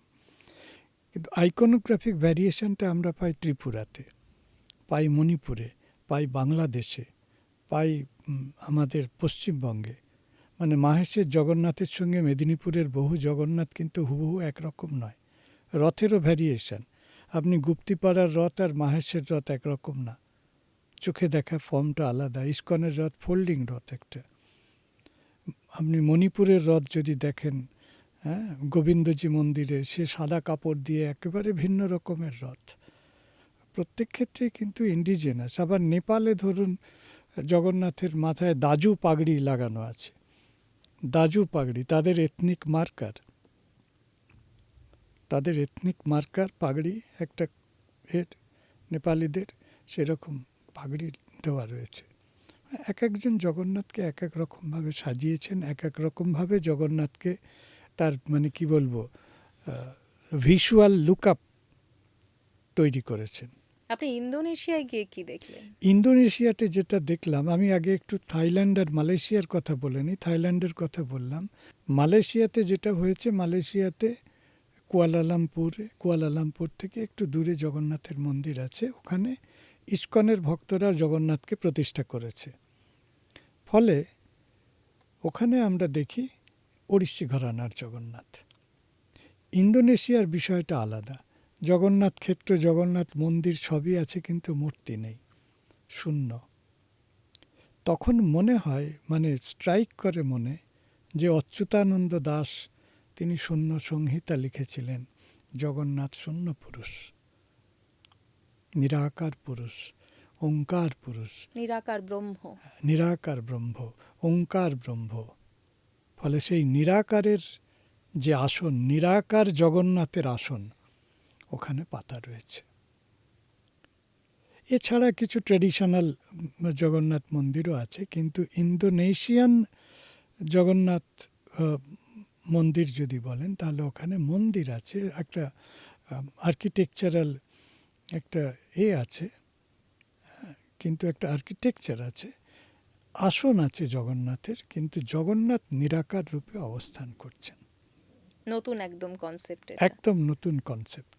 আমাদের একেবারে নতুন বলবো না। আমরা অসমে যদি যাই, তাহলে অসমে বেশ কিছু জগন্নাথ মন্দির আছে যেখানে জগন্নাথের মূর্তি নেই। জগন্নাথ মন্দির নাম, ভিতরে সিংহাসনে ভাগবত রাখা রয়েছে, ভাগবত শরীর, নিরাকার। অসমীয়া শঙ্করী বৈষ্ণব যারা, মহাপুরুষ বৈষ্ণব ধর্ম যারা, হ্যাঁ, এক নাম স্মরণ হরিনাম ধর্ম, এক স্মরণ হরিনাম ধর্ম। আপনি জগন্নাথ দেবকে নিয়ে চর্চা করছেন কত বছর হলো? ফর্মাল রিসার্চ 1992 সাল থেকে, যখন পিএইচডি করা শুরু করি। তারপরে 2015-তে ডিলিট কমপ্লিট করি। 1992 থেকে এখনো পর্যন্ত জগন্নাথের কাজ চলছে। মানে এই ভালোবাসাটা কোথা থেকে এলো, কিভাবে শুরু হলো? আমার মনে হয় না জগন্নাথের এই কাজ করাতে আমার কোনো ভূমিকা আছে। আমার মনে হয় জগন্নাথ ঠেলে ঠুলে টেনে টুনে আমাকে দিয়ে কাজটি করাচ্ছেন। মানে এরকম একটা কাজের সঙ্গে যুক্ত থাকতে পারাটা একটা সৌভাগ্য। তার কাজ তিনি করাবেন বলে আমাকে দিল্লিতে প্রশ্ন করেছিল যে, আপনি একটা খ্রিস্টীয় কলেজে পড়ান, আপনি নিজে ইসলাম পরিবারের মানুষ, আপনি হঠাৎ জগন্নাথকে নিয়ে জগন্নাথকে ধরলেন কেন? আমি বললাম, দেখুন, জগন্নাথকে যদি সত্যি সত্যি ধরতে পারতাম, তাহলে আমি আর রিসার্চ করতে আসতাম না। আমার যা পাওয়া হয়েছে তো।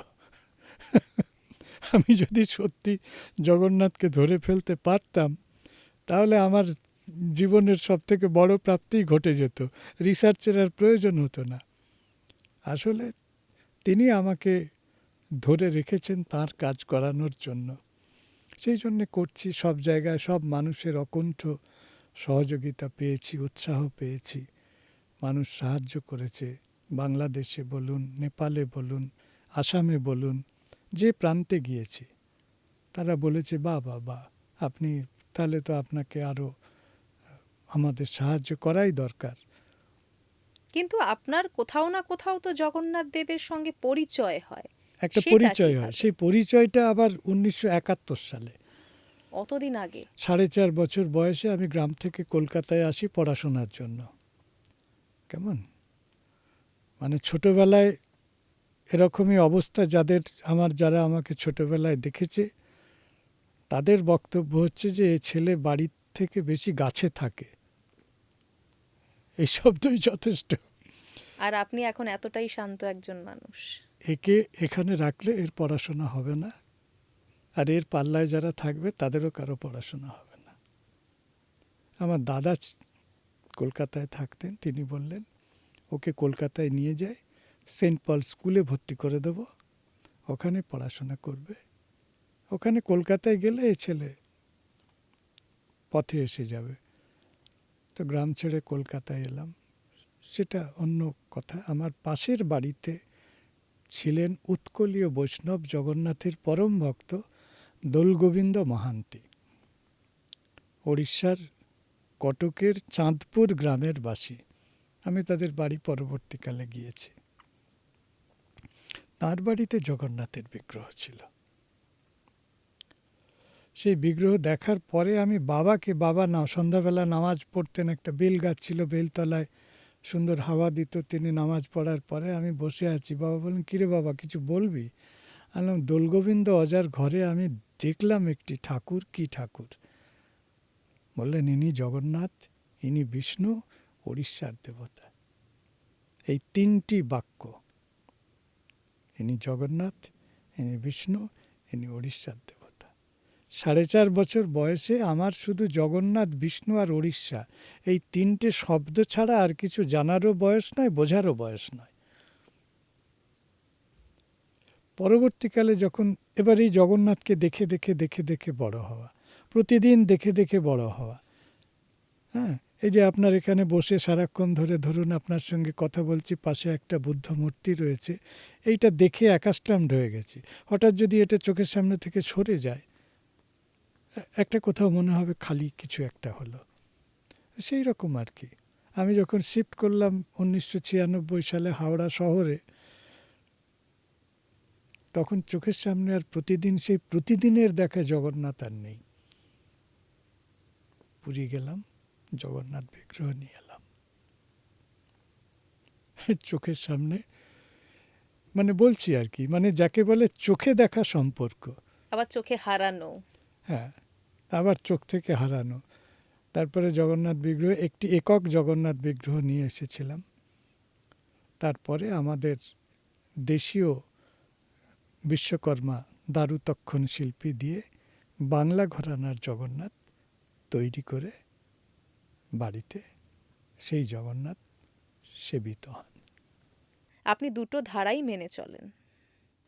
ইনফ্যাক্ট আমার মানে ধর্মীয় অনুষঙ্গ যদি বলেন, একটা সুফি ইসলামিক ব্যাকগ্রাউন্ড, আমার পড়াশোনা খ্রিস্টীয় স্কুল কলেজে,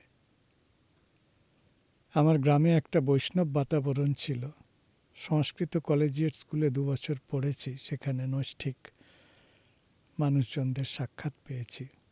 ফলে ইসলাম, খ্রিস্টান, সুফি তিনটের ভিতর দিয়ে বড় হয়েছি। ফলে যেটা হয়েছে, শেয়ারিংটা খুব ভালো হয়েছে। সানডে স্কুল গিয়েছি, বড়দিনে গির্জায় গিয়েছি, গুড ফ্রাইডেতে গির্জার প্রবচন শুনেছি, 7 ওয়ার্ডস ফ্রম দি ক্রস সেই প্রবচন শুনেছি। হ্যাঁ, প্রবচন দিতেন প্রণতি প্রকাশ মণ্ডল, এখনও মনে পড়ে, সেই সব শুনেছি। খ্রিস্টীয় কীর্তন, সেই গানে অংশগ্রহণ করেছি। ফলে মানে একটা জীবন্ত সংস্কৃতির ভিতরে পার্টিসিপেট করে বড় হয়েছি। পার্টিসিপেশনটা ছিল, শুধু দূর থেকে দেখা নয়। ইনসিডেন্টালি কেউ আর একটা ধর্মীয় পরিমণ্ডলে থাকতেই পারে। আপনি অ্যাকচুয়াল ভারতবর্ষকে দেখেছেন। গোটা ভারতবর্ষ ঘুরেছি, প্রচুর ঘুরেছি। যত আমার মানে সনাতন তীর্থক্ষেত্র, সমস্ত তীর্থক্ষেত্র, বেশিরভাগ তীর্থক্ষেত্র আমি ঘুরেছি। সেটা আমার ভ্রমণের দীর্ঘ, আমি সে তালিকা এখানে বলছি না আর কি, কিন্তু দীর্ঘ ক্ষেত্র ঘুরেছি। গঙ্গোত্রী, যমুনেত্রী, কেদার, বদ্রী, পঞ্চপ্রয়াগ, কেমন 12 জ্যোতির্লিঙ্গের 9টা জ্যোতির্লিঙ্গ দেখেছি। সারা ভারতবর্ষ জুড়ে বহু জায়গায় আমার কাজের সূত্রে জগন্নাথ দেখেছি, বহু জায়গায় জগন্নাথ বিগ্রহ দর্শন করেছি, সাধু সঙ্গ পেয়েছি। আপনি রথযাত্রায় পুরীতে কতবার গেছেন? আমি সব মিলিয়ে পুরীতে কমসে কম 150 বার গিয়েছি। 150 বার?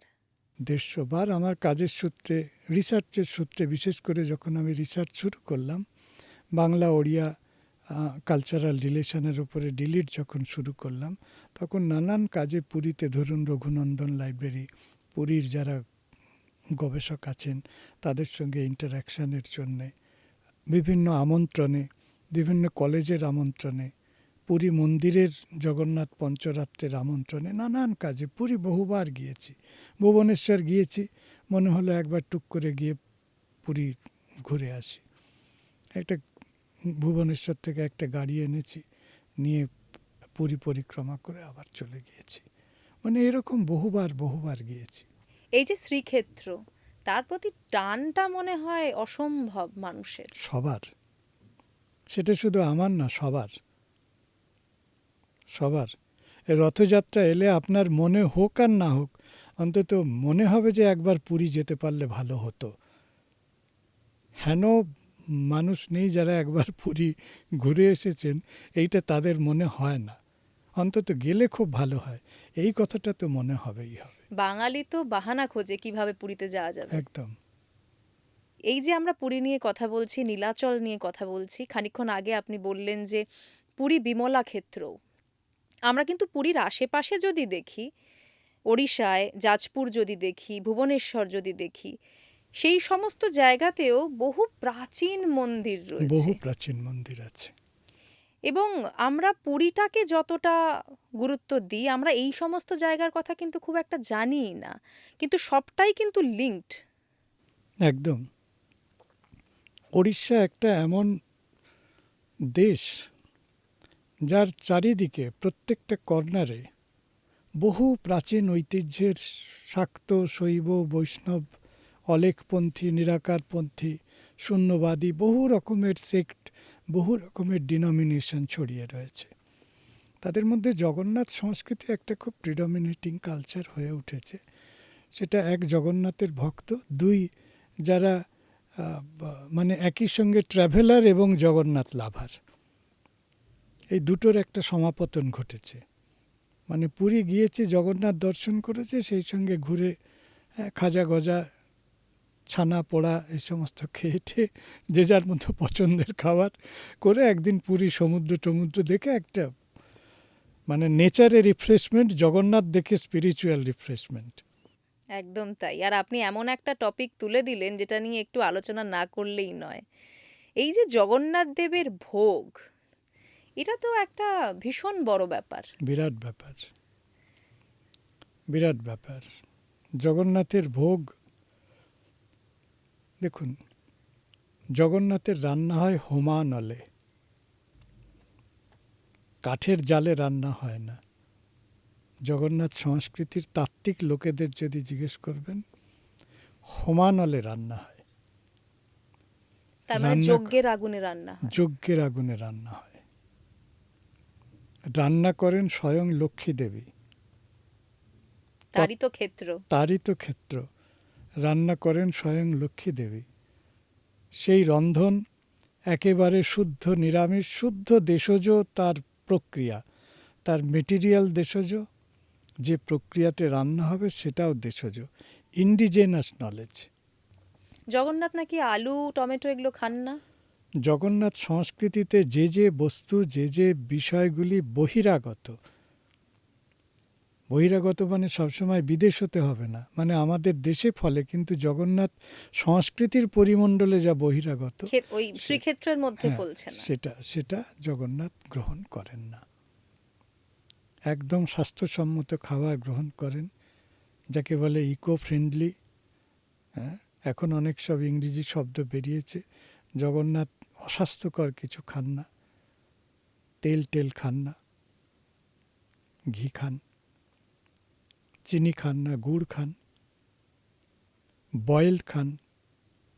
তার মানে আজকে ডায়েটিশিয়ানরা যা বলছেন, জগন্নাথ দেব প্রথম থেকে তাই খাবার দাবার খান। শুধু জগন্নাথ দেবের খাওয়া এবং তার যে নিউট্রিশাস ভ্যালু, তার উপরে যদি শুধু খাবারের উপরে কাজ হয়, তাহলে গোটা আমাদের যে খাদ্য দর্শন, সেই খাদ্য দর্শনের একটা নতুন দিক উন্মোচিত হবে। স্টিমে রান্না হয়, স্টিমে রান্না হয়, কাবাব, বেকড, হাফ বয়েল, এসব কোনো গল্প নেই। আমরা এসব শব্দ শুনি না, একদম। ডিপ ফ্রাই, এসব কোনো গল্প নেই। ভাজা খান না যে তা না, পিঠে টিঠেগুলো ভাজা খান, নানান রকম ভাজা পিঠে আছে, নানান রকম নাড়ু আছে, এত রকমের খাবার আছে, চিন্তার বাইরে। আমরা যারা জগন্নাথে যাই তারা একবার ওই আনন্দবাজারে, যারা আনন্দবাজারে যেতে পারেন আর কি, তাদের জন্য বলছি, নানান রকম হ্যাঁ, চূর্ণ খাবার, নানান রকম গুঁড়ো, নানান রকম লাড্ডু, এ সমস্ত আছে। এগুলো একবার অফবিট জগন্নাথের ভোগ টেস্ট করে দেখা দরকার। কি খান জগন্নাথ? প্রত্যেকটা ইন্ডিজেনাস, ট্র্যাডিশনাল নলেজ আছে তার মধ্যে, তাকে বানানোর কৌশল। জগন্নাথ দেবের এই ভোগকে ঘিরে প্রচুর কাহিনীও রয়েছে, আমরা সেগুলোও শুনতে পাই। মানে তিনি খাবার জন্য পুরীতে আসেন, এরকম কথাও বলা হয়। পুরীতে ভোজনথলি, পুরী তার ভোজনথলি, পুরী তার প্রকাশ ক্ষেত্র। ওটা একটা, তিনি কোথাও স্নান করেন, কোথাও খাবার খান, কোথাও বিশ্রাম করেন, এই সমস্ত আছে। পুরী তার প্রকাশ ক্ষেত্র। স্কন্দ পুরাণকে যদি ধরি তাহলে পুরী ভগবানের মহিমা প্রকাশের ক্ষেত্র। খাবার তো তিনি ভালোবাসেন, খাবার তিনি ভালোবাসেনি। খুব ভোজন রসিক দেবতা, ভোজন রসিক দেবতা। আমাদের মানুষের যেরকম ভোজনের বাসনা, জগন্নাথেরও তাই। কিন্তু জগন্নাথ হাবিজাবি কিছু খান না। আমরা যেমন ভোজনের সুযোগ পেলে বাছবিচার কিছু নেই, খেয়ে নিই, সেইটা জগন্নাথে নেই। একদম স্বাস্থ্যসম্মত খাবার এবং টাইম, নিয়ম করে খাওয়ার যে টাইমিং, এটা এখনকার ডাক্তাররা বলছে যে খাওয়ার টাইম মেনটেন করুন। আপনি যদি আজ 10টার সময় খান, কাল 2টোই খান, পরশু দিন 3টেই খান, আপনার শরীরে নানান রকম বিকার হতে বাধ্য। দীর্ঘদিন হলে এটা শরীরের একটা সিগন্যাল দেবে। জগন্নাথের খাওয়ার টাইম মেনটেন করেন। এত বৈচিত্র্য। ভাত প্রিয়, ভাত জগন্নাথ দেবের চাই। সেটা পান্তা ভাত হলেও চলবে। পান্তা ভাত, হ্যাঁ, ওটাকে তোরানি বলে, টঙ্ক তোরানি। আর জগন্নাথ দেবের আরেকটা কথা, সেটা হচ্ছে জগন্নাথ দেবের যে খাবার, সেই খাবারকে অভড়া বলে। ওড়িয়াতে বলে অভড়া। শব্দটা হচ্ছে অবাড়া, মানে জগন্নাথকে খাবার বেড়ে দেওয়া হয় না, থালাতে বেড়ে দেওয়া হয় না, হাঁড়িতে করে দেওয়া হয়, গোটা হাঁড়ি শুদ্ধ দেওয়া হয়। উনি নিজে নিয়ে খাবেন। হ্যাঁ, অবাড়া। তিনি গোটা হাঁড়ি শুদ্ধ তাকে নিবেদন করা হয়। সরাসরি জগন্নাথকে দেওয়া হয় না, বিমলাকে নিবেদন করলে সেটা মহাপ্রসাদ হয়। হ্যাঁ, প্রথমে মায়ের কাছে দেওয়া হয়, তারপর জগন্নাথ দেবের কাছে দেওয়ার পর সেটা মহাপ্রসাদ। সেটা শ্রীযন্ত্রে বসানো হয়, এরকম তান্ত্রিক নিয়ম টিয়ম কিছু তার সঙ্গে আছে, বসিয়ে তারপরে সেটা মহাপ্রসাদ হয়। এবং সেই মহাপ্রসাদ হচ্ছে আমাদের মুক্তির কারণ। মুচ্যন্তে সর্বকিল বিষয়। সত্যি, মানে আপনার সাথে কথা বলতে বলতে অনেক কিছু জানা যায়, যেহেতু আপনি এই সাবজেক্টটা নিয়ে এতটা ডিটেলে গবেষণা করেছেন এবং করে চলেছেন। অনেক কিছু জানা সম্ভব আপনার কাছ থেকে, কিন্তু ওই যে সময় শেষের পথে আমি একটাই জিনিস একদম শেষে জানতে চাইবো। অনেকেই বলেন, যেরকম ধরুন কাশিতে গেলে যে আমরা কোন কোন জায়গা দেখব, তার একটা নির্দিষ্ট রুট ম্যাপ বলে দেওয়া হয়। পুরীর ক্ষেত্রে কি সেরকম কিছু আছে? একদম পুরীর ক্ষেত্রেও সেরকম রয়েছে। পুরীর ক্ষেত্রে এবার এক একজনের কাছে এক এক রকম চয়েস থাকে। জগন্নাথ মন্দির তো অবশ্যই দেখবেন, নরেন্দ্র সরোবর দেখবেন, শ্বেতগঙ্গা দেখবেন, রোহিণী কুণ্ড দেখবেন, মহোদধি দেখবেন, বেড়ি হনুমান, কানপাতা হনুমান, এইসব দেখবেন। এরকম আরও নানান মানুষের, অক্ষয় বট দেখবেন। নানান মানুষের কাছে নানান রকম থাকে। আর চৈতন্যদেবের থলিগুলো তো দেখতেই হবে। সিদ্ধ বকুল, হরিদাস ঠাকুরের জায়গা, কেমন, এই জায়গাগুলো তো অবশ্যই আমরা দেখব। গবেষণার জন্য লাইব্রেরি দেখবেন, রঘুনন্দন লাইব্রেরি। এখন তো রিনোভেশনের কাজ চলছে। গুন্ডিচা ধাম দেখবেন। আরেকটু জগন্নাথ সংস্কৃতি দেখতে চাইলে একটু দূরে গিয়ে পিপিলিতে জগন্নাথের পটচিত্রের গ্রাম দেখবেন। এই পটচিত্র যখন মনে পড়ল, একটুখানি বলে নিই। এই যে অনশরের সময় জগন্নাথ দেব রত্নবেদিতে থাকেন না, বিগ্রহ থাকে না, শ্রী বিগ্রহ রত্নবেদিতে থাকেন না। এই সময়ের জন্য রত্নবেদিতে থাকে পটচিত্র। জগন্নাথ পটে পূজিত হন। অর্চা বিগ্রহ, অর্চা পট, পটে পূজিত হন। সেই পট তৈরির একটা বিরাট ঐতিহ্য, বিরাট আর্ট, বিরাট। জগন্নাথের পটচিত্র নিয়ে কাজ করেছেন আমাদের দিদি, থাইল্যান্ডে থাকেন, অনিতা বোস। খুব সুন্দর কাজ করেছেন পটচিত্রের উপরে। ফলে একই সঙ্গে জগন্নাথ শুধু বিগ্রহ রূপে পূজিত হন না, পট রূপেও পূজিত হয়। এটা চট করে আমরা অন্য কোনো জায়গায় দেখতে পাই না। যেখানে বিগ্রহ নেই, বিগ্রহ এমনি ছবিতে কৃষ্ণের পুজো হচ্ছে, শিবের পুজো হচ্ছে, সেইটা দেখতে পাই। কিন্তু বিগ্রহ সরে যাওয়ার সময় সেই জায়গায় পট, বিকল্প অর্চা, একটা অর্চনা করার বিকল্প ব্যবস্থা, এইটা সিস্টেমেটিকভাবে জগন্নাথ মন্দিরে আছে। এই অনবসরের সময় এটা পাওয়া যায়। এইটা আর একটা বিউটি। এবং পুরী থেকে খুব কাছেই রয়েছে কিন্তু সেই গ্রাম, যেখানে একেবারে সপরিবারে শিল্পীরা পিপিলি পটচিত্র তৈরি করছেন। পিপিলি। একদম। অনেক ধন্যবাদ আপনাকে, অনেক জয় কিছু জগন্নাথ। জানলাম। সবাই খুব ভালো থাকবেন। সবার উপরে জগন্নাথের কৃপা বর্ষিত হোক, এইটুকুই বলি। দর্শকদের অনেক মঙ্গল কামনা জানাই, আর আপনার চ্যানেলের জন্য অনেক অনেক শুভেচ্ছা। একদম, অনেক ধন্যবাদ আপনাকে। জয় জগন্নাথ। জয় জগন্নাথ।